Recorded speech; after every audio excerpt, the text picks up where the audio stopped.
Κάθε πρωί η μέρα ξεκινά με υποχρεώσεις. Λίστες με δουλειές που πρέπει να γίνουν, δραστηριότητες των παιδιών και δικές μας εκκρεμότητες. Παράλληλα, υπάρχουν πράγματα εκτός προγράμματος, τα οποία προκύπτουν συχνά. Μια τέτοια κατάσταση μπορεί να μας δημιουργήσει άγχος. Είναι σημαντικό λοιπόν να είμαστε οργανωμένοι ως γονείς. Και ως μαμά 4 παιδιών, έχω μάθει κάποια πράγματα που με βοηθάνε σε αυτό και θα τα μοιραστώ μαζί σας σήμερα.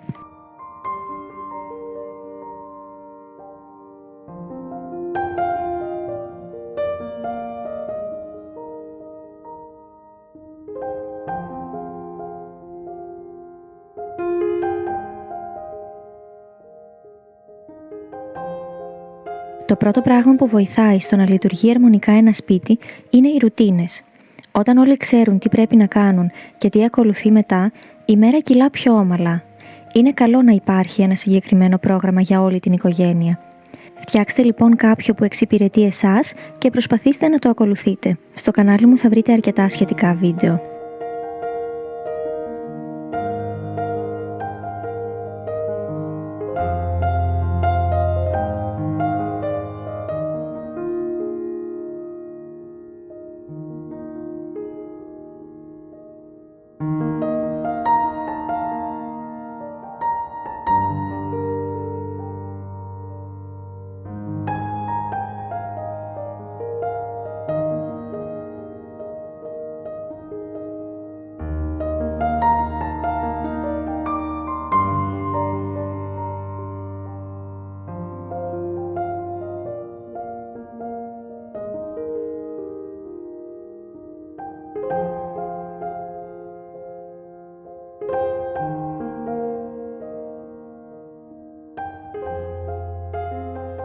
Δεύτερο πράγμα που κάνω είναι να προσαρμόζω το πρόγραμμά μας με βάση τις ανάγκες μας.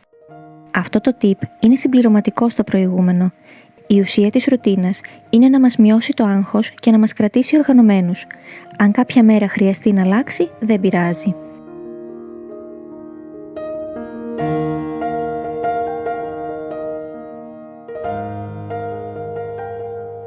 Τρίτος τρόπος που παραμένω οργανωμένη είναι οι λίστες. Έχω λίστες σχεδόν για τα πάντα. Το έχω αναφέρει ξανά αυτό, γιατί προσωπικά με βοηθάει αφάνταστα. Μέχρι πρόσφατα είχα ατζέντα. Από τότε όμως που γεννήθηκε το μωρό μας, άρχισα να χρησιμοποιώ αντίστοιχες εφαρμογές στο κινητό. Αυτό με βοήθησε για πολλούς λόγους. Καταρχάς, μπορώ να γράφω ό,τι προκύπτει, ακόμα κι αν είμαι εκτός σπιτιού.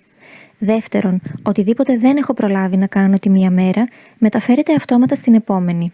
Έτσι δεν χρειάζεται να τα ξαναγράφω από την αρχή. Τέλος, μπορώ να τα χωρίζω σε κατηγορίες και να μην μπερδεύονται όλα μαζί. Αν θέλετε περισσότερες λεπτομέρειες για το τι χρησιμοποιώ, το αντίστοιχο άρθρο θα είναι στην περιγραφή. Κάτι άλλο σημαντικό είναι να θέτουμε προτεραιότητες. Το να φτιάξουμε μία λίστα δεν αρκεί. Είναι απαραίτητο να κάνουμε τα πράγματα με μία σειρά. Αυτή θα μπει με βάση τις ανάγκες της οικογένειας. Εγώ, για παράδειγμα, βάζω πρώτα τα γεύματα και τα ρούχα. Αν έχω φαγητό στην ώρα του και καθαρά ρούχα για όλους, τότε μπορώ να πάω στο επόμενο.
Επόμενο πράγμα που με βοηθάει πολύ είναι ο μινιμαλισμός και ένας πιο απλός τρόπος ζωής.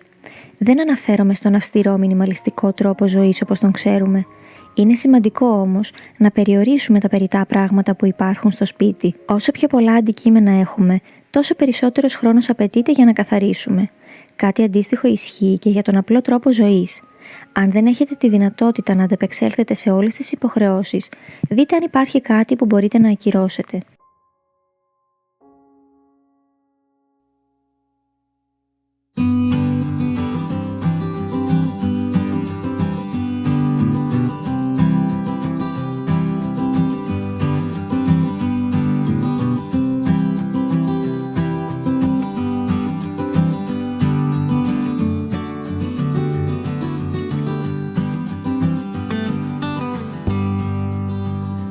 Έκτος τρόπος για να παραμένω οργανωμένη είναι να προετοιμάζομαι όσο μπορώ. Για παράδειγμα, ετοιμάζω το σπίτι για το επόμενο πρωί και προσπαθώ να κάνω τις περισσότερες δουλειές νωρίς.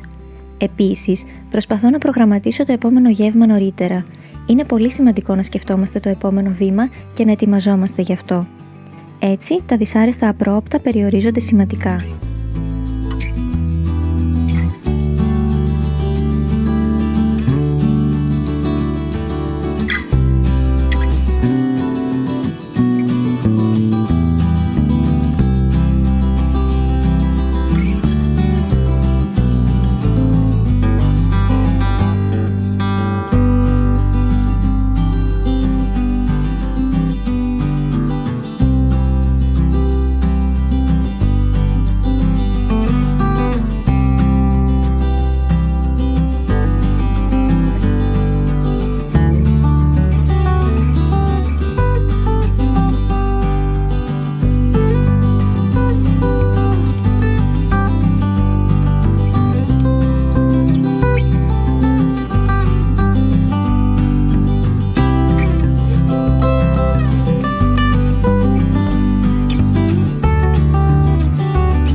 Τέλος, δίνω προτεραιότητα στο τακτοποιημένο σπίτι και όχι στο καθαρό.